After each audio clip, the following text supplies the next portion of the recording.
নবীজি একবার পাহাড়ের পাদদেশে হঠাৎ ঘুমিয়ে পড়েছিলেন।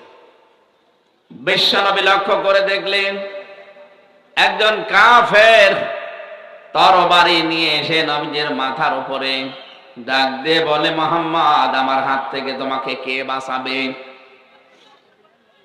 নবীজি তার স্বভাব সুলভ কণ্ঠে জবাব দিয়ে দিলেন, আমার আল্লাহ আমাকে বাঁচাবে। আমাদের মুখ দিয়ে কিন্তু এই কথা সহসায় অত বিপদে আসার কথা না। কি ওইরকম বিপদে যদি আমরা পড়ে যেতাম, আমাদের মুখ দিয়ে হয়তো বের হয়ে যেত যে কে বাঁচাবে, মানে আপনি আমার বাপ, আপনি আছেন না। নবীজি সহজ সরল ভাষায় যেন তার স্বভাব সুলভ কায়দায় জবাব দিয়ে দিলেন, আল্লাহ আমাকে বাঁচাবে। সঙ্গে সঙ্গে ওর হাত থেকে এই যে তরবারি যেটা, এটা কাঁপতে কাঁপতে গেছে পড়ে। নবীজি তুলে নিলেন, ডাক দিয়ে বললেন, আল্লাহর বান্দা, আমার হাত থেকে এখন তোমাকে কে বাঁচাবে? ওই যে আমাদের মতো জবাব ও দিয়ে দিয়েছে যে আপনি। এ পৃথিবীতে যে যেই কাজে অভ্যস্ত বেশি, বিপদে পড়লে ওই নামটা আসে বেশি। আপনি চলতে ফিরতে গিয়ে দেখবেন হঠাৎ যদি হুসটকে পড়েন, বাবার নাম বের হয়, মায়ের নাম বের হয়। কথা বলেন না? যে মানুষগুলো আল্লাহর জিকির নিয়ে ব্যস্ত থাকে, ওর মুখে কিন্তু বাবা মার নাম পাবেন না, দেখবেন আল্লাহর নামই এসে গেছে। তাহলে আমাদের এই সেহব্বাটা অন্তত ভিজিয়ে রাখা দরকার, বাবা মার নাম নিয়ে না, আল্লাহর। সব সময় আমি নিজে সহ আজকে আমলটা জারি করে দেবেন, যেখানেই থাকেন, চলতে ফিরতে উঠতে বসতে, শুয়ে আছেন, ঘুম আসতেছে না, নারী হোক আর পুরুষ হোক, বলবেন আস্তাগফিরুল্লাহ, আস্তাগফিরুল্লাহ। তাহলে টেনশন থাকে মানুষের মাথার উপরে, বিভিন্ন টেনশন, এগুলো আমার আল্লাহ নিজের থেকে দূর করে দেয়। তাহলে আজকে থেকে সব সময় আমলটা করা যাবে না। যখন সময় পান, মনে আসলেই যেন বের হয় আস্তাগফিরুল্লাহ, আস্তাগফিরুল্লাহ। ইস্তেগফারটা আল্লাহর কাছে এত দামি, এত প্রিয়। মানুষ যখন ইস্তেগফার পড়তে থাকে, রব্বুল আলামিন বলেন আমার আরশ পর্যন্ত তার উপরে খুশি হয়ে যায়। ওর মনের ভেতরে যে টেনশন পেরেশানি আছে, এই ইস্তেগফারের কারণে ওইটা আমি আল্লাহ নিজের থেকে দূর করে দেই। বলেন তো হাদিসটা কি 100 ভাগ সত্য না 98 ভাগ? কিন্তু আমাদের জীবনের প্রতিফলন একেবারেই নেই। আন্দাজে বসে আছি, আর মনে হয় কিছুই পড়ি না। না, এইটা পড়বেন, মনে থাকবে ইনশাআল্লাহ। আজকে নারী আর পুরুষ এই আমলটা বাড়ি নিয়ে যাওয়া লাগবে, যেখানেই থাকেন। শুধু প্রসাব পায়খানা বাদ দিয়ে, শুধু এই জায়গাটা বাদ দিয়ে, যেখানেই থাকবেন সব সময় মুখ দিয়ে যেন আপনি পাক থাকেন, না পাক থাকেন, অসুবিধা নেই। না পাক পাকে বাঁধবে না, আপনি পড়তেই থাকবেন সব সময় আস্তাগফিরুল্লাহ, আস্তাগফিরুল্লাহ, আস্তাগফিরুল্লাহ। হঠাৎ নবীজি দেখলেন এই কাফের সহ চারিদিকে মৌমাছি এক ঝাঁক এসে আমাদেরকে ঘিরে ফেলেছে, গুনগুন করে আওয়াজ দিচ্ছে। নবীজি ডাক দিয়ে বললেন, মৌমাছিরা আমাদেরকে ডিস্টার্ব করো কেন? মৌমাছিরা ডাক দিয়ে বলে, মাবুদ, তুমি আমাদের জবানটা খুলে দাও, নবীজির সাথে একটু সালাম বিনিময় করে জীবনটা ধন্য করি। সঙ্গে সঙ্গে আল্লাহ তাদের জবান মানুষের মতো খুলে দিয়েছে। সিরাতের কিতাবে পড়েছি, নবীজির সাথে ডাক দিয়ে বলে, হে রাসূল, আপনি তো গুনগুন আওয়াজ শোনেন, আপনি যখন বিপদে পড়েছিলেন আল্লাহ তো আপনাকে আগেই জানিয়েছে, আল্লাহু ইয়াসিমুকা মিনান নাস, যে আপনি যদি বিপদে পড়েন আপনাকে আল্লাহ নিজে বাঁচাবে। তার বিভিন্ন সৈন্য বাহিনী আছে, তাদেরকে দিয়ে, আমরা তার একটা সৈন্য। বিশ্বনবী দাওয়াতি কাজ শুরু যেদিন করেছিলেন 40 বছর বয়সে, ওই দিন থেকে ইন্তেকাল পর্যন্ত এই 23টা বছরে তাকে 82 বার ইহুদিরা হত্যা করার চেষ্টা করেছিল, ডাইরেক্ট। কতবার? বলেন বলেন। 82 বার চেষ্টা করেছে ডাইরেক্ট মেরে ফেলার, পারে নাই। ইয়াসিমুকা মিনান নাসের কারণে আল্লাহ যেহেতু গ্যারান্টি দিয়েছেন, হে নবী, আমি আল্লাহ আপনাকে বাঁচাবো, আপনি যদি আমার কোরআনের প্রচার সঠিকভাবে করেন। বলেন তো বিশ্ব নবী কোরআনের প্রচার সঠিকভাবে করেছিলেন কিনা? বলেন বলেন। এই কারণে আল্লাহ বাঁচিয়েছে। মৌমাছিরা বলে, হে নবী আপনি শুধু গুনগুন আওয়াজ শোনেন, আমরা তো আওয়াজ করি না, আমরা একটা কথা বলছিলাম। কি কথা? আমরা দরুদ পড়ছিলাম। আমাদের ভাষায় এটা তুসাব্বিহু লাহুস সামাওয়াতুস সাবউ ওয়াল আরশু ইলা আখিরিল আয়া। রব্বুল আলামিন বলেন তাদের ভাষা হয়তো তোমরা বোঝো না। তাসবিহুম লা তাফকাহুন, তাদের যে তাসবিহ পাঠ জিকির আজকার, এটা শুধু মানুষেরটা বোঝো, বাকি সৃষ্টিরটা তোমরা বোঝো না। কিন্তু দুনিয়ায় এমন কোন সৃষ্টি আমি করি না যারা আমি আল্লাহর জিকিরের রত নেই। এই যে গাছগুলো আপনি মনে করছেন নীরব হয়ে আছে, না, বিকাল বেলা দেখবেন ছায়াগুলো লম্বা করে দিয়ে আমার আল্লাহর জিকির করছে। ওদের জিকিরের ভাষায় ওই রকম। গরুগুলো রাতের বেলা যে জাগর কাটে, মনে করছি ওরা মনে হয় খাবার চিবোচ্ছে না, ওরা আল্লাহর জিকিরে আছে, ওদের ভাষায় ওই রকম। আল্লাহ আমাদেরকে যে ভাষা দিয়েছেন, আমরা যে কথা বলতে পারি, খলাকাল ইনসানা আল্লামাহুল বায়ান। রাব্বুল আলামিন বলেন মানুষ আমি বানিয়েছি আর তাকে আমি আল্লাহ ভাষা শিখিয়েছি, কথা বলতে সে পারে। পৃথিবীর কোন সৃষ্টি মনের কথাগুলো ভাবগুলো এভাবে আর প্রকাশ করতে পারে না। মানুষ যেহেতু পারে, তারা যেন আমি আল্লাহর নাম নিয়ে এই ভাষা শুরু করে। অথচ আমাদেরকে ভুলিয়ে দেওয়া হয় আল্লাহর নাম। আজ কত কিছুর নাম আমাদের সামনে চলে আসে, আল্লাহর নাম আমরা সহজে আনতে চাই না। আমি কিন্তু ইঙ্গিত দিলাম, আপনি বুঝেছেন কিনা? কি কথা বলে দেখেন। আমাদের শিক্ষা থেকে শুরু করে আচার ব্যবহার, কথাবার্তারা, লেনদেন, দেখেন আল্লাহর পরিবর্তে অন্য কাউকে আমরা মনে হচ্ছে চাই, আশেপাশে জুড়ি রাখি। আল্লাযীনা আমানু ওয়া তাতমাইন্নু কুলুবুহুম বিযিকরিল্লাহ, আলা বিযিকরিল্লাহি তাতমাইন্নুল কুলুব।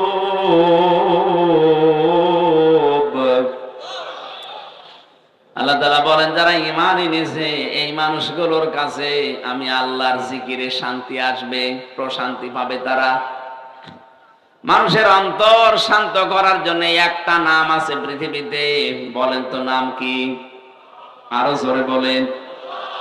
কোন সময় যখন একেবারে কিছুই আপনার হাতে নেই, চিন্তা পেরেশানিতে একেবারে দুনিয়া শেষ হয়ে যাচ্ছে, একটু লম্বা করে সেজদা দিয়ে মনের গভীর থেকে শব্দটা উচ্চারণ করে দেখবেন, অটোমেটিক আল্লাহ যেন অজানা সুখ, অনির্বচন সুখ আপনাকে আল্লাহ দান করবে। কয় মিনিট সেজদা দিয়েছেন জীবনে? হয়তো 1-1.5 মিনিট 2 মিনিটে আপনি উঠে পড়েন, এটা লম্বা সেজদা দিয়ে দেখেন তো আধা ঘন্টা 1 ঘন্টা পরিমাণে আপনি দেখবেন একটা অনির্বচন সুখ পাবেন, যদি আপনার অন্তর পরিষ্কার থাকে।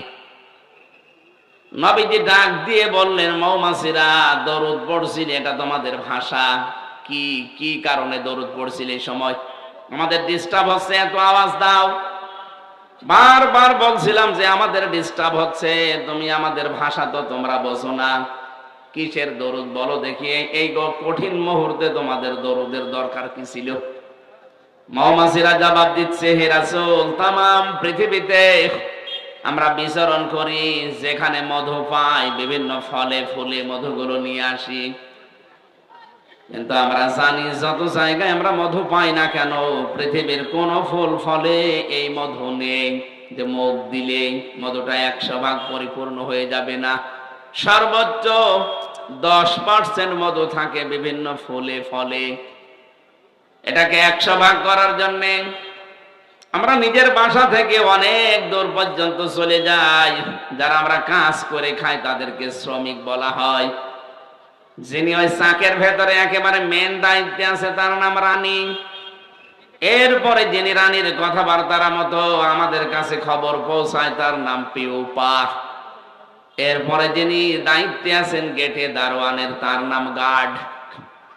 এই যত এলাকা থেকে মধু সংগ্রহ করে আমরা যাই চাকে, চাকে যাবার পরেই সর্বপ্রথম আমরা গার্ডের কাছে ওইটা দেখাই।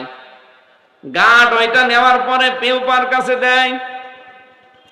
পিউপা ওটা পরীক্ষা করার জন্য তার এই বাসার ভেতরে আধুনিক যন্ত্রগুলো আছে। আপনারা হয়তো শুধু চাক দেখেন, সূরা নাহাল নামে, মৌমাছি নামে আল্লাহ একটা সূরা নাজিল করেছেন, ওর ব্যাখ্যা এগুলো লেখা আছে।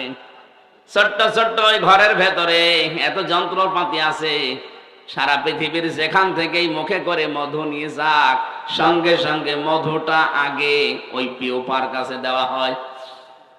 গার্ড নিয়ে পিউপার কাছে দিয়ে পরীক্ষা নিরীক্ষা করে যদি দেখে যে দিয়ে গেল তার শরীরের কোন জায়গায় নাপাক লেগে আছে, সঙ্গে সঙ্গে ওকে ধরে পানিশমেন্ট দেবে।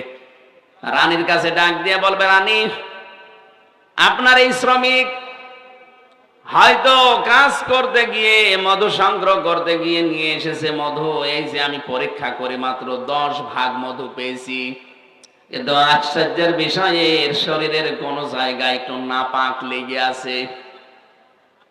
হ্যাঁ, এখানে শিক্ষা আছে। মৌমাছি ডাক দিয়ে বলছে, যেগুলো মানে শ্রমিক যেগুলো কাজ করে খায় তারা, যে আমরা নিয়ে এসেছিলাম হয়তো এখান থেকে 20 কিলোমিটার দূর থেকে, এমন একটা জায়গায় আমরা বসেছিলাম যে জায়গায় নাপাক ছিল, আমরা টের পাইনি। পেফা যদি পরীক্ষা করে দেখে যে এর ভেতরে নাপাক ছিল, সঙ্গে সঙ্গে রানীর কাছে পৌঁছিয়ে দেয়। রানী আদেশ দিয়ে দেয়, ওর আর বেঁচে থাকা আর কোনো অধিকার নেই, ওকে মেরে ফেলো। ওই সময় তাকে চাকের ভেতরে মেরে ফেলা হয়। তাফসিরে মুফাসসিরিনে কেরাম লিখেছেন কেন, জবাব দিয়েছেন তারা নিজেরাই। প্রথম কারণে মধুটা তামাম পৃথিবীতে বান্দা বান্দীদের জন্য আল্লাহ শেফা হিসাবে দিয়েছেন।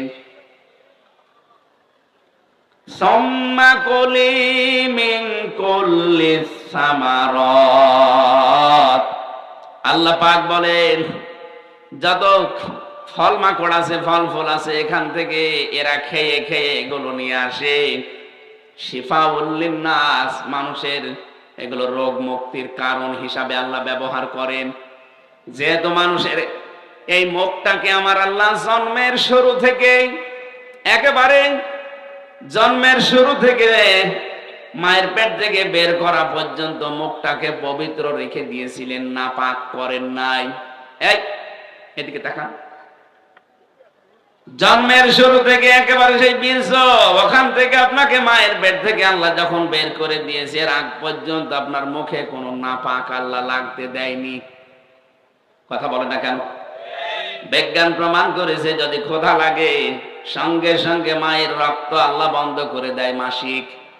এই নাভির সাথে নাভির তার জুড়ে দিয়ে নাপাক রক্ত পেট দিয়ে নাভি দিয়ে খাওয়ায়, তারপরও মুখে লাগায় না। আল্লাহ বোঝাতে চেয়েছে, বান্দা মুখটা পবিত্র রেখে দিলাম এই কারণে, দুনিয়া যেন কোনো নাপাক জিনিসে মুখ দিয়ে দিবা না। বলেন তো শুধু পায়খানা এটাই নাপাক? বলেন, হারাম সম্পদ উপার্জন করে ওটা দিয়ে ইলিশ মাছ কিনে খেলে ওইটাও পায়খানার মতো নাপাক। এদেশে তো এরকম মানুষ নেই। মনে করছে আমি ইলিশ মাছ খেলাম, অথচ ওটা এতিমের টাকা আত্মসাৎ করা।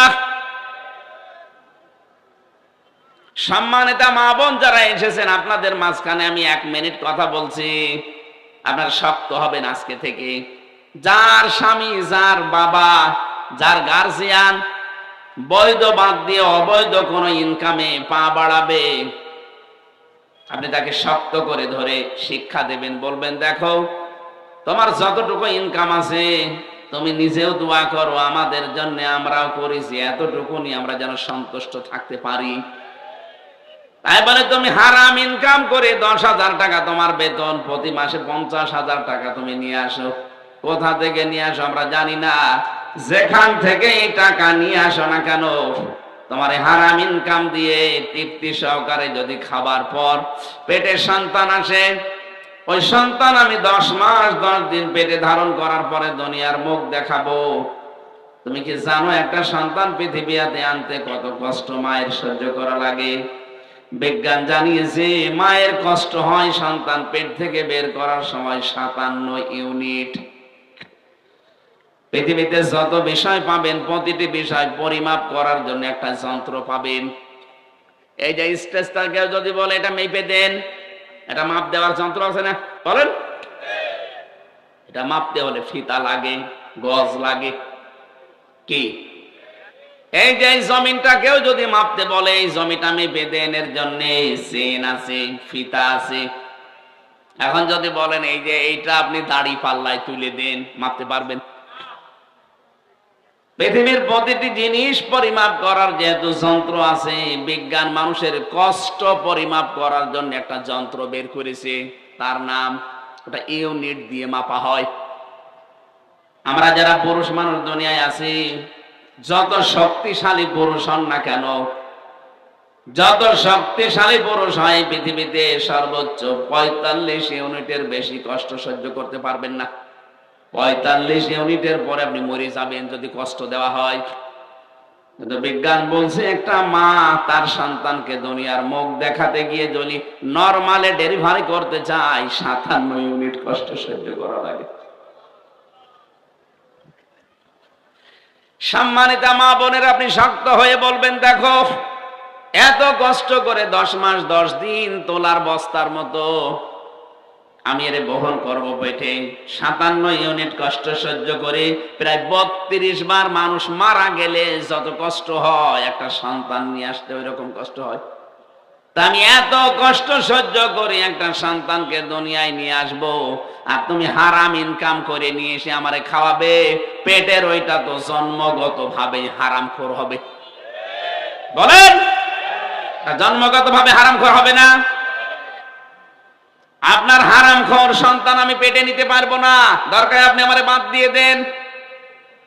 এরকম মহিলা আছে না? ওরা আর উদ্বুদ্ধ করে যে জোলেখার বাবা তোমার মতো চাকরি করে, তার বাম হাতের ইনকাম দেখো না, তুমি ছাতা কি করো, তোমার কি বাম হাত নেই? আপনার কথা মতো যদিও বাম হাতের ইনকাম করে, আর ওইটা নিয়ে যদি আপনি খাবার খেয়ে সন্তান পেটে নেন, অত জন্মগত ভাবে হারামখোর হয়ে জন্মাবে। আসতে বলেন, আপনার পেট থেকে তো আমরা আশা করি শাহজালাল, আপনার পেট থেকে আমরা আশা করি আব্দুল কাদের জেলানি, আপনার পেট থেকে আমরা আশা করি সাজ্জেদ আবুল আলা মওদুদি রহমতুল্লাহ আলাইহি। আপনি পেট থেকে জন্ম দিয়ে দেবেন বিশ্ববিখ্যাত মুফাসসির আল্লামা সাঈদী। আর আপনি কি জন্মাচ্ছেন? এইজন্য পরিবারে যারা আছেন, মা হোক, বোন হোক, বউ হোক, ভাবি হোক, আপনাদের শক্ত হতে বলছি। আমার ম্যাডাম এটা শুনছে, ম্যাডামকেও বলবো আপনিও শক্ত হবেন। আমি যেন বাম হাতের কোনো কিছু নিয়ে অন্তত আপনাকে না দেই। যদিও আর সন্তান হওয়ার সম্ভাবনা আমার নেই, না নেই। আমার 3টা মেয়ে, ডাক্তার রে শেষেরটার বেলায়, ম্যাডাম তো আইসিইউতে ছিল, বাচ্চাটাও ছিল লাইফ সাপোর্টে। ডাক্তার আমাকে ডাক দিয়ে বলছে আপনার মেয়ে নেবেন না স্ত্রী নেবেন, যে কোনো একটা বাঁচবে। অথচ এর আগে আমার 2টা মেয়ে অলরেডি আছে। চিন্তা করলাম কয়েক মিনিট যে এখন কি করি। মেয়ে যদি বাঁচাতে চায়, বউ যদি মরে যায়, ছাতা বিয়ে না আর একটা করা যাবে, কিন্তু এদের এই 3জনকে এখন দেখবে কি? কয়েক মিনিট বললাম ঠিক আছে ডাক্তার সাহেব, ভেতরেও তো চলছিল অপারেশন, ঠিক আছে কয়েক মিনিট সময় দিন। ভেবে চিনতে বললাম না, আপনার 2টাই বাঁচানো লাগবে। ওনারা শেষ পর্যন্ত আমারে বলছে 2টা বাঁচাতে পারি, কিন্তু সামনে আর কোনোদিন আপনার সন্তান হবে না, ওটা কেটে ফেলে দেওয়া লাগবে। দেন, আমারে 3 মেয়ে যথেষ্ট, আর লাগবে। এখন শুধু যা করবো কামাই, সব খাবে জামাই। এই জন্য কামাই মামার প্রতি আমার আর কোনো নেই। কি করবো করি, লোকের ছেলে খাবে সব, সাথে আমি আর কয়দিন, যে কয়দিন বাঁচবো কামাই জামাই করে খেয়ে যাবো, লোকের ছেলে পাই পাক না পাই না।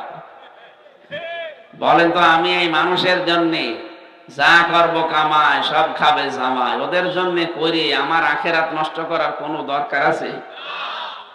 আমি আমার 3 পুরুষের পরে সত্যি কথা বলছি, কিন্তু আমি চিনি না। আমার বাবা রিয়াজউদ্দিন, তার বাবা জাহান আলী, তার বাবা নমাজ আলী, এরপরে আমার আর জানা নেই। আমি চিনিও না, তাদের নামও জানি না। আর আমি কোনোদিন, আমি আমার বাবার কাছে, আমার দাদা তো মরে গেছে, আমি জিজ্ঞাসা করিনি যে তোমার বাবার বাবার কি নাম ছিল, আমার দরকার নেই। আমি বোঝার জন্য বলছি, আমি একটা আলেম মানুষ, আপনারা জানেন আমি অনার্স মাস্টার্স করা কোরআনের উপরে। তা আমার মতো একজন মানুষ যদি 3 পুরুষের পরে আমি আর না চিনি, এখানে যে লোকটা ভ্যান চালক ও মনে হয় ওর বাবার নামও জানে না। 3 পুরুষের পরে যে লোকটা মরে গেছে নমাজ আলীর বাবা, সে মাত্র 61 বছর আগে মরেছে। আমি হিসাব করলাম, আমার বাবাকে জিজ্ঞাসা করে মাত্র 61 বছর আগে সে মারা গেছে। সেই লোকটা এখন যদি এসে কুষ্টিয়াতে বলে যে এই 2 তলা বাড়ি আমার, এই ভিটা আমি বানিয়েছিলাম, ওর দাঁত মুখ সব খুলে ফেলবো না যে ভণ্ডামি করেন আপনি, কিসের নমাজ আলীর বাপ আপনি? আমি তো নমাজ আলীকেই চিনি না। কথা বলে দেখেন, দেখেন মাত্র 3 পুরুষের পরে যদি উনি এখন ফিরে আসে, ওনাকে জীবনে আমি দেখিনি, আমার বাবা মনে হয় দেখেছি, এখন ওনাকে আমি দেখিনি, উনিও আমাকে দেখিনি। উনি এখন নিজে অসুস্থ, এই ভিটা কিন্তু ওনারই, কুষ্টিয়ার যে ভিটা, এই ভিটা ওনার না? এক কথা বলেন না কেন? এইটার জন্য উনি ডান হাত বাম হাত দেখেনি, কত কষ্ট স্বীকার করে বিশাল সাম্রাজ্য বানিয়ে রেখে গেল। অথচ এখন সেই লোকটা মাত্র 61 বছর পরে এসে তার নিজের বাড়িতে আর উঠতে পারবে না। হয়তো এখন যদি থাকতেও দেই, বলবো মসজিদে যে থাকেন সকালবেলা ফোটেন।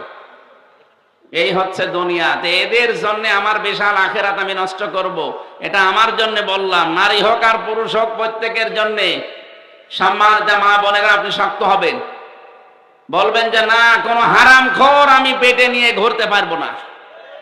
জন্মগত ভাবে হারামখোর হবে, ওর কাছে আমি সামনে কি আশা করব? সুতরাং যদি এগুলো বন্ধ না করো, আমারে বাদ দিয়ে দাও, আমি অন্য জায়গায় সংসার করব। কথা বলেন না কেন? যশোরবাসী, যেহেতু খুলনা বিভাগে আমারও বাড়ি, সারা বাংলাদেশের 64 জেলার চাইতে এই বিভাগের মানুষগুলোকে এমনি মানুষ হিসাবে স্বাভাবিকভাবে ভালোবাসি বেশি। সেই হিসাবে বড় দরদ নিয়ে বলছি মা বোনদেরকেও, আপনি আমার হয়তো মা হবেন, বোন হবেন, ভাবি হবেন, ফুফু হবেন, এরকমই কিছু হবেন। বউ তো আর বলা যাচ্ছে না, বউ যা আছে ওই একটাই শেষ। এই হিসাবে বলছি আপনাদেরকে, আমি আপন মনে করি, সত্যি কথা শোনাচ্ছি, কেউ কারো না। যার জন্য যা করে যাচ্ছেন সত্যি, কিন্তু এই আমার মতো 3 পুরুষের পরে আর চিনবে না। সুতরাং আমার বিশাল জীবন পড়ে আছে, জীবনটা যেন আমি নষ্ট করে না ফেলি। কোরআনের সামারাইজ বক্তব্য কিন্তু এটাই, ওয়ামাল হায়াতুদ দুনিয়া ইল্লা মাতাউল গুরুর। বলেন আল্লাহু আকবার। রব্বুল আলামিন জানিয়েছেন, হে পৃথিবীর মানুষেরা, বারবার আয়াতটা আমি কোরআনে পেয়েছি, দুনিয়ার জীবন কিন্তু ধোঁকা। কে বলছে? বলেন বলেন। যে কথাটা তুলেছিলাম এ পর্যন্ত বলার জন্য, একটা মা এত কষ্ট সহ্য করছে যে সন্তানের জন্য, এই সন্তানটা পৃথিবীতে আনতে যদি তার 57 ইউনিট কষ্ট সহ্য করা লাগে, যেটা 32 বার মরণের যন্ত্রণার সমান, সেই মা কোন কারণে এখন আপনার হারাম ইনকাম মেনে নেবে? এই জন্য আমরা যারা পুরুষ মানুষ আছি, আমাদেরও হেফাজত হওয়া লাগবে। এই মুহূর্তে আমাদের সংশোধনের সময়। সম্মানিত ভাইরা, সম্মানিত মা বোনেরা, মৌমাছিটা কিন্তু এই কথাই জানাতে চেয়েছে যে আমরা যদি কোনো নাপাক জিনিস মুখে করে নিয়ে আসি, অবশ্যই আমরা মুখে নাপাক জিনিস নিয়ে আসি না, মুখে নিয়ে আসি আমাদের মধু, আর পায়ের সাথে থাকে আমাদের হয়তো কোনো নাপাক জায়গায় যদি বসে যায়, সঙ্গে সঙ্গে রানীর অর্ডার মতো আমাদেরকে আর বাঁচতে দেয় না। সে জানিয়ে দেয় যে এই মধু আল্লাহর বান্দারা খাবে, শেফার কারণে মুখ দিয়ে। মানুষকে দিয়ে খায়, বলেন বলেন। তাদের শেফার কারণে আল্লাহ মুখ দিয়ে খাওয়ানোর ব্যবস্থা করেছে। এই মধু আমাদের মাধ্যমে এটা উপার্জন হয়, ব্যবস্থা হয়। আর তুই নাপাক জায়গায় বসলি কোন কারণে? তোর আর বেঁচে থাকার কোনো অধিকার নেই, তখন তাকে মেরে ফেলে। তখন মৌমাছিরা নবীজি গান জানিয়েছিল, হে রাসূল, আপনাকে আমি আশ্চর্য একটা কথা শোনাই। আমরা যে গুনগুন করছিলাম, কেন জানেন? এই মনে আছে আপনাদের কেন গুনগুন করছিলাম আপনারা জানেন? কারণ যত জায়গা থেকে আমরা মধু নিয়ে আসি পৃথিবীতে, মাত্র 10 ভাগের বেশি মধু আমরা পাই না। কিন্তু 100 ভাগ না হলে ওই পেউপা ওই গার্ডের মাধ্যমে নেবেও না, চাকে রাখতেও দেবে না, সারা জীবন মুখে করে বহন করা লাগবে।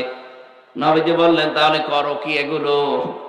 মৌমাছির ওই সময় জবাব দিয়েছে, হে রাসূল, আমরা এই 10 ভাগ মধু দুনিয়ার যেখান থেকে নিয়ে আসি না কেন, আসার পরেই নিজের চাকের সামনে দাঁড়িয়ে এই মধুটা মুখে নিয়ে তো আপনার নামে 10 বার দরুদ পড়ি, 10 বার আপনার নামে সাল্লাল্লাহু আলাইহি ওয়াসাল্লাম, সাল্লাল্লাহু আলাইহি ওয়াসাল্লাম। এটা আমাদের ভাষা, কিন্তু ওদের ভাষা হয়তো আলাদা, যেটা আমরা বুঝি না।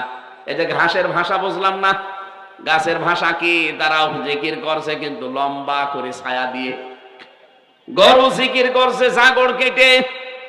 পৃথিবীতে এমন কোন জীব নেই, এমন কোন প্রাণী নেই যার ভেতরে আল্লাহর জিকির নেই। আর যতক্ষণ শুকিয়ে না যায়, যদি শুকিয়ে যায় তখন জিকির বন্ধ করে দেয়। এই জন্য কাঁচা পাতা বিনা কারণে ছিঁড়বেন না। যতক্ষণ কাঁচা আছে ততক্ষণ জিকির করে, কাঁচা পাতা ছিঁড়ে ফেললে জিকির বন্ধ হয়ে যায়। মৌমাছিরা বলছে, ওই সময় আমরা 10 বার দরুদ পড়তে পড়তে 10 ভাগ মধু মহান আল্লাহ 100 ভাগ করে দেয়। তখন আমরা এটা চাকে রাখার অনুমতি পাই। যশোরবাসী এই ঘটনা তাফসীর থেকে কয়েক মিনিটে শোনালাম এই কারণে, যেই নবীর উপর মধু মৌমাছি 10 ভাগ মধু নিয়ে দরুদ পড়লে 100 ভাগ আল্লাহ বানিয়ে দিতে পারে। আমরা যদি নবীর আদর্শ একেবারে জন্ম থেকে মরণ পর্যন্ত সব বাদ দিয়ে মেনে নিতে পারি, এই দেশে 100 ভাগ আল্লাহর শান্তি কায়েম হবে ইনশাআল্লাহ। আজকের আমার তেলাওয়াত কিন্তু আয়াতের সাবজেক্ট হচ্ছে আমাদের নবী ইব্রাহিম আলাইহিস সালাম, যিনি জাতির পিতা। তাকে আল্লাহ জীবনে 50টা পরীক্ষা করেছিলেন। আমি এই জন্য শোনাচ্ছি কারণ আমরা ইব্রাহিমের সন্তান। কথা বলেন না কেন? আমাদের জাতি হিসাবে মুসলিম জাতির পিতাকে আরো জোরে, পিতা যদি 50টা পরীক্ষা দেয়, সন্তানের উপর তো অন্তত 5টা পরীক্ষা আসবে, আসবে না? 50টা পরীক্ষা তিনি দিয়েছিলেন। সূরা বাকারা 124 নম্বর আয়াতে আল্লাহ দলিল দিচ্ছেন, ওয়াইযিবতালা ইব্রাহিমা রাব্বুহু বিকালিমাতিন ফাআতাম্মাহুন্না। স্মরণ করো হে নবী, আপনি ওই সময়ের কথা যখন আমার নবী ইব্রাহিমকে আমি কয়েকটা কালেমার দ্বারা পরীক্ষা করেছিলাম। এখানে কালেমা মানে কয়েকটা বিষয়। যতগুলো বিষয় পরীক্ষাটাকে করেছি, আমার ইব্রাহিম প্রতিটি পরীক্ষায় পাশ করেছে। জোরে বলেন আল্লাহু আকবার। আমরা এমন বাবার সন্তান যে বাবার সন্তানদের জীবনে কোনো ফেল নেই। কথা বলেন না কেন? সুতরাং সামনে যত কঠিন পরিস্থিতি আসুক, ইব্রাহিমকে যারা জাতির পিতা মেনে নিয়েছেন, দুনিয়ায় একদিকে চলে যাবে যেন ফেল না হয়। সেই সময় কিন্তু সামনে আসতে পারে। এই কথা বলেন, উনি 50টা পরীক্ষা দিলেন, আমাদের 10টাও যদি না হয় তো কেমন সন্তান আমরা? আল্লাহ পাক বলেন, ক্বালা ইন্নী জাইলুকা লিন-নাসি ইমামা। হযরত ইব্রাহিম যখন প্রতিটি পরীক্ষায় পাশ করেছে, আমি আল্লাহ খুশি হয়ে তাকে জাতির ইমাম বানিয়ে দিলাম। এখানে জাতি মানে শুধু মুসলমান না, লিন-নাসি ইমামা, মানুষ পদবাচ্চা যারা বিবেচিত সবার জন্য আমি আল্লাহ তাকে নেতা বানিয়ে দিলাম। হযরত ইব্রাহিম ওই সময় প্রশ্ন করে, এই রাজনীতির গন্ধ না খুঁজে আপনি কোরআন থেকে মিলান। ওই সময় হযরত ইব্রাহিম প্রশ্ন করেছিলেন, ক্বালা ওয়া মিন যুররিয়াতি, হে আল্লাহ, এই যে নেতৃত্ব দেওয়া, রাজনীতি করা, এটা কি শুধু আমি একাই পেলাম, নাকি আমার উম্মত যারা হবে, আমার সন্তানাদি যারা দুনিয়ায় আসবে কিয়ামত পর্যন্ত, তারাও কি এই দায়িত্ব নিতে পারবে? আল্লাহ পারে পরে পরের শব্দে সাফ জবাব দিয়েছেন, ক্বালা লা ইয়ানালু আহদিজ জালিমিন। ইয়ানালু এটা মুজারে, বর্তমান ভবিষ্যৎ, প্রেজেন্ট ফিউচার। আল্লাহ বলেন, ইব্রাহিম সাফ কথা, আমার তোমার সন্তান আদি কিয়ামত পর্যন্ত যারা আসবে দুনিয়ায়, তারাও নেতৃত্ব দিতে পারবে, তারা নেতা হতে পারবে, তারা জনগণের উপরে দায়িত্বশীল হতে পারবে, কিন্তু যারা জালেম তাদের জন্য আমার কোনো অঙ্গীকার নেই। এই আয়াত দিয়ে প্রমাণ হয়, আমি যত তাফসীর পড়েছি সব মুফাসসির বলেছেন জালেমদের জন্য রাজনীতি করা হারাম। অথচ বড় বড় জালেম ছিল রাজনীতিবিদ এই দেশে। বলেন, যে যত বেশি জনগণের উপরে জুলুম করেছে সে তত বড় দায়িত্ব পেয়েছে। আগামীতে এইটা আর হবে না। কে কথা বলেন না কেন? আগামীতে এই সুযোগ আর পাবেন না। আমেরিকার সিস্টেমে নির্বাচন হচ্ছে বাংলাদেশের সামনে, যে যতটুকু সংখ্যা গরিষ্ঠতা পাবে সে সংসদে অতটুকু কথা বলতে পারবে। তখন একা একার মস্তানি করার সব আপনার মিটে যাবে। আমেরিকার কিন্তু সিস্টেম এইটা।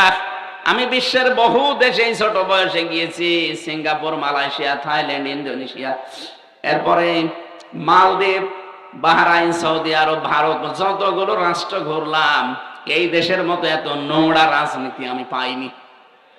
কত দিন দিন সেখানে থাকতাম, 1 মাস, 1.5 মাস, 2 মাস করে ঘুরে আসতাম। কই এত নোংরা রাজনীতি তো ওই সমস্ত দেশে আমি পেলাম না।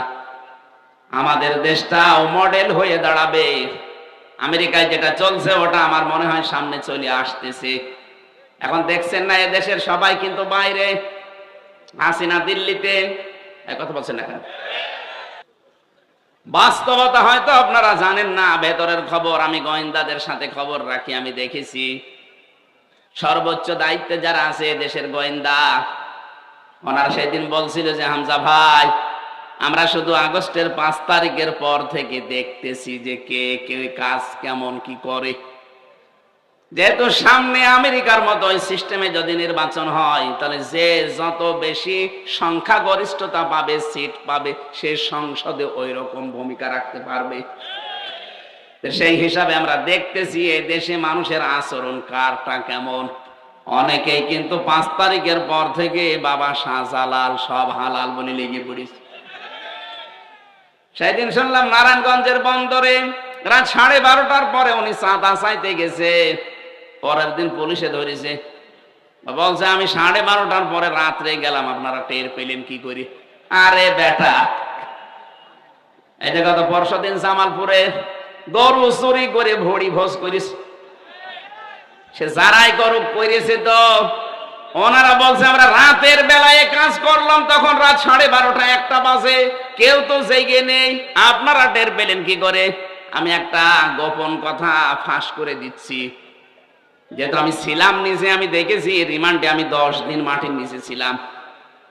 আমি ফাঁসির কন্ডেম সেলের ভেতরে 3 বছর একাধারে যোগাযোগ বিচ্ছিন্ন ছিলাম। আমি অনেক কিছু জানি, আপনাদের সতর্ক করছি। আপনি মনে করছেন যারা 12:30 1টায় গেলাম, কেউ তো জানার কথা না। কে বলেছে আপনি জানেন? ওদের কাছে কি মেশিন আছে আপনি জানেন? আপনি পায়খানায় বসে বসে কি করছেন তা ওরা দেখতে পায়। হ্যাঁ, এত উন্নত মেশিন এই বাংলাদেশে 56,000 বর্গ মাইল ওদের হাতের তালুর ভেতরে। এই যে আমার সামনে একটা মনে করেন প্লেট আছে, খাবারের কোন জায়গায় কি রাখা আছে এটা আমি জানবো না। কথা বলেন না। থালের কোন জায়গায় খাবারের গোশত আছে, কোনায় শাক আছে, কোথায় কি দেওয়া আছে, ভাজি দেওয়া আছে, কোথায় ছানা দেওয়া আছে, সবগুলো আমার সামনে দেখা যাচ্ছে না। ওদের কাছে যে মেশিন আমি নিজে দেখে এসেছি, ওরা সব এভাবে দেখতে পাচ্ছে। এই জন্য ওরা কিন্তু পর্যবেক্ষণে রেখেছে কে কি কাজ করে। অনেকেই কিন্তু নিজের নামে অলরেডি বদনাম নিয়ে ফেলেছেন। কি সারা দেশে আমি যাচ্ছি, 630টা থানা আছে এই দেশে, কম বেশি সব জায়গায় আমার যাওয়া শেষ। আপনারা নিজেদের পায়ে নিজে কোড়াল মেরেন না, আপনারাও মজলুম আমি জানি। আপনারাও মাজলুম দল। আমার সাথে বিএনপির কত মানুষ ছিল আমি দেখেছি, এক একজনের নামে 313টা পর্যন্ত মামলা পেয়েছি। একজন বিএনপির নেতার নাম শুনলাম, তিনি আমার পাশে ছিলেন, তার মামলা 556টা।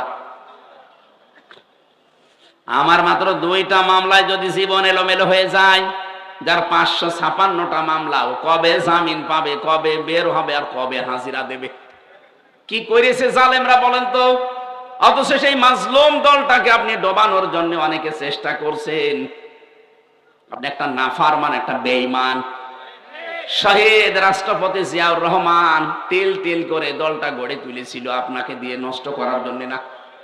এই জন্য যারা এই কাজগুলো করবে, সে যেই হোক, যদি জামাত ইসলাম করে, যদি বিএনপি করে, যদি ইসলামী যতগুলো দল আছে, যে কোনো দলের নাম নিয়ে কেউ যদি চাঁদাবাজি করে, যেখানে করবে সব এক জায়গায় হয়ে যাবে। জোতা দিয়ে পিটাবেন দরকার হয়। কোন দল সাপোর্ট করে না যে চাঁদাবাজি করুক, এই কথা বলে না কেন? এরা নিজেদের সাথে করে দলীয় কায়দায় নাম দিয়ে দেয় যে বিএনপির অমক, জামাতের অমক। কে বলেছে আপনাকে? তারেক রহমান সরাসরি ঘোষণা দিয়েছে, চাঁদাবাজ, দুর্নীতিবাজ কাউকে ধরতে পারলে সরাসরি পিটিয়ে পুলিশে দিয়ে দেবে। কোন বাবা বাঁচাবে আপনাকে? কত মানুষ তো যায়, যশোরে যান, চার দেওয়ালের মাঝে পড়ে আছে। একবার যদি আপনাকে ওই জায়গায় দেয় না, কোন বাপ খবর নেবে না। এই যে পাশের জেলা খুলনা, বিশ্বজিৎকে যারা হত্যা করেছিল, ওর একটা ছেলে আমার সাথে ছিল, শাওন। ও মার্ডার মামলার আসামি, এই হিসাবে ওর ফাঁসির রায় ছিল। এখন যাবজ্জীবন দিয়েছে, 30 বছর জেল খাটবে। মাঝে মাঝে আমার ওই কন্ডেম ছেলে এসে বলতো, ভাই ভুল করে ফেলেছি। ছেলেটা আমারে বারবার বলছিল যে কিসের জামাত, কিসের শিবির, আমি তো মুসলমানই না। আপনি যদি বিশ্বাস না করেন, আমার জিনিসপত্র দেখেন। তারপরও আমরা মানি না, ওকে কোপের ওপরে কোপ দিয়ে শেষ করে দিয়েছি। কিন্তু এখন কি হলো, আমার মা বাবা এখন আমার আর খবর নেয় না। আমার যাদের কথা মতো এই কাজ করেছিলাম আবেগে, তারাও এখন আর খোঁজ নেয় না। এখন আমার এই যে 30 বছর জেল খাটা লাগবে, কিছুই করার নেই। জেলখানায় যারা থাকে, যেহেতু যশোরের জেলখানা আরো কঠিন, বাংলাদেশে 3টা জেল সবচাইতে বড় মারাত্মক জেল, রাজশাহী, যশোর আর ওই যে কাশিমপুরের হাই সিকিউরিটি জেল। এখানে বড় বড় আসামিদেরকে রাখা হয়, যারা 25 বছর, 30 বছর, 40 বছর, 50 বছর পড়ে আছে, যাদের 100, 150, 200 বছর জেল। আমি মকিন গাজীরকে পেয়েছিলাম, বললাম, ভাই কয় বছর আপনার জেল? বলছে 167 বছর। 167 বছর জেল। ও একবার মরে কব্বরে যাবে, আর একবার জিন্দা হবে, আবারও জেল খাটবে, তাও শেষ হবে না। কথা বলেন না কেন? একজনের জেল শুনেছিলাম 250 বছর, ওই যেটা মরে গেল, শাহজাহান জল্লাদ। ওর প্রথম দিন যে আমি পেয়েছিলাম ঢাকার এই কেন্দ্রীয় কারাগারে, এত বড় বড় মোষ, জল্লাদ তো জল্লাদের মতোই। প্রথমে এসে আমার সালাম দিয়ে বলছো, হুজুর এর ভেতরে তো অনেক টিভি আছে, এখানে ওই যে মেমোরি কার্ডে ওয়াজ ভরে নিয়ে এসে আমাদেরকে শোনানো হয়। তা আপনারা আমি চিনি, আপনি না আমির হামজা না? তা আপনার নাম কি? বলছে শাহজাহান জল্লাদ ভুইয়া। ও চেহারা দেখে আমি অজ্ঞান হয়ে যাওয়ার মতো। ওরে বাবা, এই লোকটাই তো ফাঁসি দেয়। আমার সামনে কতগুলো মানুষ, প্রায় 12-13 জনকে ফাঁসি দেয়া দেখলাম আমার এই চোখের সামনে। একটা জীবিত মানুষ নিয়ে 1 মিনিট পরে সে লাশ হয়ে যাবে। একটা করে ফাঁসি দিলে নাকি 4 মাস করে জেল মাফ হয়। এই জন্য ও এই কাজ নিয়েছিল। ওর ওই রকম জেল ছিল, সে রাষ্ট্রপতির ক্ষমায় মনে হয় মাপ পেয়ে বের হয়েছিল। বেরিয়ে তো টিকতে পারলো না, কিছুদিন পরে মরে গেল। ভেতরে তো অনেক খাবার পেত।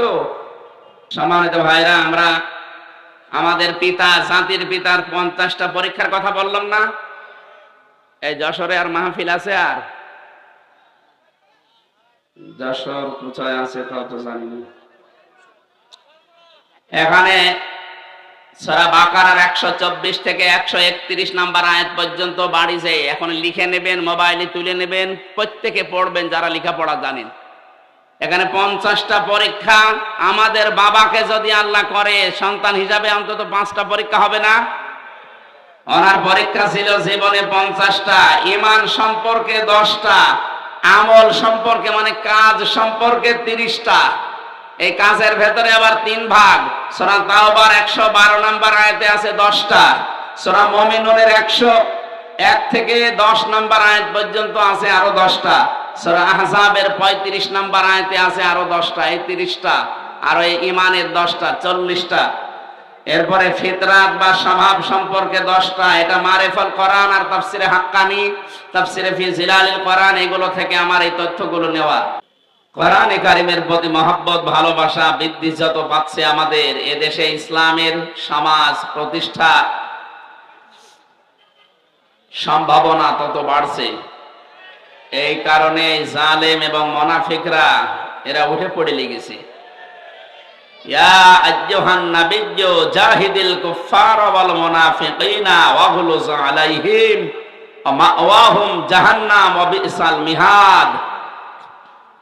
আল্লাহ তাআলা বলেন, হে রাসূল, হে নবী, আপনি যথাযথভাবে সংগ্রাম করেন, লড়াই চালিয়ে যান মুনাফিক এবং কাফেরদের বিরুদ্ধে। কাফের এই দেশে ছিল, আমরা অনেকে টের পেয়েছি, জানিও। তো মুনাফিক যে ছিল আমরা অনেকে ধরতে পারতাম না। মুনাফিকের সম্পর্ক তো অন্তরের সাথে, এটা তো আর প্রকাশ পায় না। কিন্তু অনেকে এখন মুনাফিকের যে আচরণগুলো সেগুলো প্রকাশ করে দিচ্ছে। নবীজি জানিয়েছেন, মুনাফিকের জার পাওয়া যাবে ওই লোকটার ভেতরে যে কথা বললেই মিথ্যা কথা বলে, কারোর সাথে ওয়াদা করলে ভঙ্গ করে, আমানত কিছু রাখলে খিয়ানত করে, আর কারো সাথে যদি একটু ঝগড়া হয় আগেই গালি দেয়। এই এলাকায় তো এই স্বভাব নেই। মুরব্বি মানুষ দেখি মাঝে মাঝে, আমাদের চাইতেও বড় সন্তান আছে তাদের। এই সমস্ত ছেলেদের সামনে, মেয়েদের সামনে এই মুরব্বি মানুষটা তার স্ত্রীকে একেবারে মুখ ছেড়ে দিয়ে গালি দিচ্ছে। এখন তার ছেলে আর মেয়ে, যে প্রাপ্তবয়স্ক যারা দাঁড়িয়ে আছে, ওরা যদি আপনাকে ধরে এখন পিটায়, ওনার লজ্জা করে না এত বড় ছেলে মেয়ের সামনে তার মাকে গালি দিতে? আপনি মানুষ, স্ত্রীকে ছেলে মেয়ের সামনে গালি দেন কারা? হাত তোলেন তো। আমার মনে হয় এটা এখানে বলা ঠিক হইল না। এই এলাকায় এরকম মানুষ নেই, আলহামদুলিল্লাহ। মা বোনেরা পর্দার আড়ালে বসে আছে, তারা কিন্তু জানে আপনি গালি দেন কিনা। যদি দিয়ে থাকেন, মনে করবেন যে আপনার ভেতরে মুনাফিকের জার্ম আছে। এই জার্ম দূর করার জন্য এখনই সময়। কারণ মুনাফিক হয়ে যদি কেউ মারা যায়, ও জাহান্নামে যাবে, একেবারে নিচে যাবে। অন্তত অন্য কিছু হয়ে মারা গেলেও তো জাহান্নামে উপরে থাকতে পারতাম। এই জন্য আশা করছি আমাদের যার ভেতরে রোগ আছে, আল্লাহ যেন আমাদেরকে এক্ষুনি বাঁচার তৌফিক দেন। বলেন আমিন। অনেক মানুষ আমরা দেখতে পাচ্ছি এদেশে কাফের, মুনাফিক যা নাম বলা হয়, দিন দিন কোরআনের প্রতি আকর্ষণ বাড়ছে, আর এদের শত্রুতাও বিভিন্ন কায়দায় রূপ নিচ্ছে। আল্লাহ পাক জানিয়েছেন, ইযা জাআ নাসরুল্লাহি ওয়াল ফাত ওয়ারাইতান নাসা ইয়াদখুলুনা ফি দীনিল্লাহি আফওয়াজা। যখন আসবে আল্লাহর সাহায্য, তখন আপনি বিজয় দেখতে পাবেন। এই 54 বছর চলছে এই দেশটা স্বাধীন হওয়া, আল্লাহর সাহায্য আমরা পাইনি, এজন্য বিজয়ও দেখতে পাইনি। জুলুমের মাত্রা যখন একেবারে পরিপূর্ণ হয়ে গেছে, আল্লাহ তখন মনে হয় সাহায্য পাঠিয়েছে, আর আমরা বিজয়ও হালকা পাতলা দেখতে পেয়েছি। বিজয় যদি কোনো এলাকায় ইসলামের হয়, তার ভেতরে অন্যতম নিদর্শন এই, আপনি বুঝবেন যে এইটা পেলে বিজয় আসতেছে। ওয়ারাইতান নাসা ইয়াদখুলুনা ফি দীনিল্লাহি আফওয়াজা। দলে দলে পালে পালে মানুষ ইসলামে প্রবেশ করবে। প্রশ্ন আসতে পারে, এতদিন ইসলামে ছিল না? আরে ভাই, নামে ছিল। 96% মুসলমান দেশে, আমরা অনেকে নামে আছি। কিসে আছি? নামে। ওই মুসলমানই দেওয়া আছে শুধু, অথবা আদমশুমারিতে আছে, ভোটার আইডি কার্ডে আছে, এই এতটুকু পর্যন্ত ছিল। কিন্তু ইসলাম বুঝে, ইসলাম বোঝার পরে মানুষ ইসলামে দলে দলে পালে পালে আসে, এই নিদর্শন এই 54 বছরে আমরা পাইনি। এখন যেটা দেখতে পাচ্ছি, আপনি আগস্টের 5 তারিখের আগের জরিপ দেখবেন, ইন্টারন্যাশনাল জরিপগুলো, সর্বোচ্চ 100 জনের 15 জন মানুষ চাইতো এ দেশে ইসলাম কায়েম হোক, কোরআনের বিধান চালু হোক। মাত্র 100 জনের 15 জন। অথচ এই দেশে এখন 100 জনের 58 জন মানুষ চাচ্ছে দেশে কোরআনের বিধান কায়েম হোক। 5 মাসে কি বেড়েছে না কমেছে? কত বেড়েছে আপনি টের পাচ্ছেন?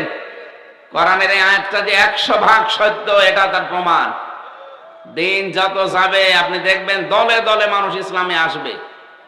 আন্তর্জাতিক কিছু চাপ আছে, এগুলো যদি আমরা কাটিয়ে উঠতে পারি আমাদের ঈমান এবং আমলের উপরে ভিত্তি করে, আল্লাহর ওয়াদা, আল্লাহ এই দেশে ইসলাম কায়েম করে দেবে ইনশাআল্লাহ। ওয়াদাল্লাহুল্লাযীনা আমানু মিনকুম ওয়া আমিলুস সালিহাত লা ইস্তাখলিফান্নাহুম ফিল আরদ কামা ইস্তাখলাফাল্লাযীনা মিন ক্বাবলিহিম। আল্লাহ তাআলা বলেন আমি ওয়াদা করলাম। বলেন তো ওয়াদা কার?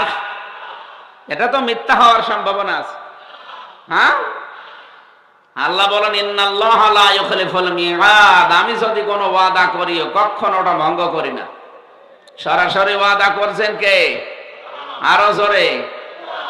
আল্লাহ বলেন আমি আল্লাহ নিজে, ওয়াদাল্লাহ, আমি নিজে ওয়াদা করছি।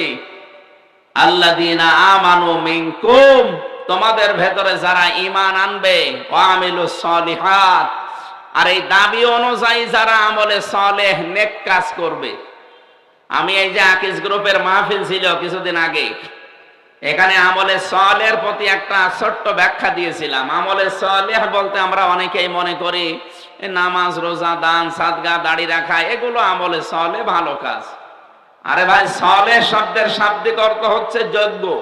সালেহ মানে কি? এটা কিন্তু রেকর্ড হচ্ছে, সারা দুনিয়ায় যাবে কালকে। এখানে আমার সামনে মাত্র এই 10,000 মানুষ না, এখন 18 কোটি মানুষ আমার সামনে বসে আছে। যশোরের নাম হয়তো এই রূপদিয়া, যশোর হয়তো বাংলাদেশে চেনে, রূপদিয়া অনেকেই চেনে না, কিন্তু কোরআনে কারিমের অনুষ্ঠানের কারণে কালকে তামাম দুনিয়ায় জানবে যে যশোরে রূপদিয়া বলে একটা জায়গা আছে। আল্লাহর কোরআন যেমন প্রচারিত, রূপদিয়াও প্রচারিত হয়ে যাবে ইনশাআল্লাহ। কি বুঝলেন? সালেহ মানে শুধু নামাজ, রোজা, হজ আর যাকাত না, শুধু জিকির আজকার না, নামাজের পরে শুধু মিষ্টি খাওয়া, এটাই সালেহ না। সালেহ মানে যোগ্য। সালেহ মানে কি? যারা ঈমান আনার পরে যোগ্য হয়ে গড়ে উঠবে। আল্লাহ বলেন আমি ওয়াদা করলাম তাদের সাথে, লা ইস্তাখলিফান্নাহুম ফিল আরদ। লামে তাকিদ নুনে সাকিলা, এখানে আলেম যারা আছে তারা জানে, 2 বার গ্যারান্টি দিচ্ছেন। আল্লাহ বলেন আমি গ্যারান্টি দিয়ে বললাম জমিনের শাসন ক্ষমতা তাদেরকে দিয়ে দেব। কেমন করে দেব? কামাস্তাখলাফাল্লাযীনা মিন ক্বাবলিহিম, তাদের পূর্বে যেমন দিয়েছিলাম এদের মতো করে দেব। আমাদের পূর্বে যারা ঈমান এনেছিল, ঈমানের উপরে টিকে ছিল, আপনি তাকান তাদের দিকে। হযরত জাকারিয়া ঈমানদার না বেঈমান? আরো জোরে বলেন। ঈমানের উপরে টিকে থাকতে গিয়ে তাকে ছিঁড়ে ফেলেছে, তারপরও তিনি ঈমান ত্যাগ করেননি। সুতরাং আমাদেরও যদি ওইরকম সামনে অবস্থা আসে, ঈমান আনার পরে যদি আমরা টিকে থাকতে পারি, মাস্ট বি আপনি আল্লাহর আয়াত বিশ্বাস করে নিতে পারেন, আল্লাহ জমিনের শাসন ক্ষমতা আমাদের দেবেন। কিন্তু আমাদের যোগ্য হওয়া লাগবে। যে জায়গাটা চালানোর জন্য শিক্ষা দরকার এবং প্রশিক্ষণ দরকার। শিক্ষার প্রশিক্ষণ নিয়ে যদি আপনি সত্যি ওই জায়গা পর্যন্ত যেতে পারেন, মহান আল্লাহ অবশ্যই আপনাকে জমিনের কিছু দেখাবেন। 54 বছরে আমরা হয়তো শিক্ষা বিভিন্ন জায়গায় বিভিন্ন রকম পেয়েছি, কিন্তু প্রশিক্ষণ নিয়ে যোগ্যতা সম্পন্ন আমরা অনেকে হতে পারিনি। এই জন্য আল্লাহ জমিনের শাসন ক্ষমতা আমাদের দেয়। কথা বোঝা যাচ্ছে? আল্লাহর ওয়াদা সত্য হবে ওই সময় যখন আমাদের ঈমানের দাবি অনুযায়ী আমরা যোগ্য হব। আল্লাহ প্রত্যেকটি জায়গায় দিক আর বিভাগে যেন যোগ্যতা সম্পন্ন মানুষকে আল্লাহ তৈরি করেন, এবং এই জমিনের শাসন ক্ষমতা আল্লাহ ঈমানদারদের হাতে যেন তুলে দেন। সামনে যেন আমরা দেখতে পাই যে রাষ্ট্রীয়ভাবে দেশে নামাজ চলছে, নামাজের ওয়াজ যেন করা না লাগে, রোজার ওয়াজ যেন করা না লাগে, যাকাতের ওয়াজ করা লাগবে না, মানুষ নিজে এসে যাকাত রাষ্ট্রের কাছে দিয়ে যাবে। কথা বলে ঠিক কিনা? ওরকম একটা সমাজ আমরা চাই না। শান্তি, শান্তি, নিরাপত্তা নিয়ে মানুষ থাকবে। কয়েকদিন আগে আমিরে জামাত ডাক্তার শফিকুর রহমান হাফিজাহুল্লাহ, উনি গিয়েছিলেন গাইবান্ধা। এক হিন্দু পুরোহিত ঠাকুর ওনার আগে বক্তব্য দিচ্ছিল, দেখলাম সে বলছে আমি একটা হিন্দু মানুষ, আমি ঠাকুর, কিন্তু আগস্টের 5 তারিখের পর থেকে আমরা এদেশে সবচাইতে বড় নিরাপদে আছি। আমরা আরো নিরাপদে থাকবো যদি এই দেশে আল্লাহর কোরআনের আইন চালু হয়। একটা হিন্দু মানুষ বুঝে ফেলেছে, কারণ 54 বছর শুধু এক্সেসে আল্লাহর আইন বাদ দিয়ে মানুষের তৈরি করা নিয়ম নীতি দিয়ে শান্তি তো দূরের কথা, শুধু অশান্তি দিনের পর দিন বাড়ে। কথা বলেন না কেন? সুতরাং আমরা ওনারা যদি দেখতে চাই হিন্দু হয়ে, আমরা মুসলিম যারা এটা দেখতে চাই না? এই কথা বলেন। চর্ম চোখে যেন দেখে যেতে পারি যে আল্লাহর কালাম দিয়ে 56,000 বর্গ মাইল চলছে। বলেন আমিন। সুতরাং যে আল্লাহ আমাদেরকে এখানে নিয়ে এসেছেন কোরআনে কারিমের কিছু শোনার জন্য, সামনে যেহেতু বিজয়ের একটা সম্ভাবনা আমরা দেখতে পাচ্ছি, এই আয়াত অনুযায়ী মানুষ যেভাবে দলে দলে পালে পালে আসতেছে, আন্তর্জাতিক চাপ গুলো যদি একটু কমে যায়, আশা করছি সামনে এ দেশটা হবে কোরআনের দেশ। এটা দেখে মরার ইচ্ছা আমাদের আছে না? ইনশাআল্লাহ দেখতে পাবো।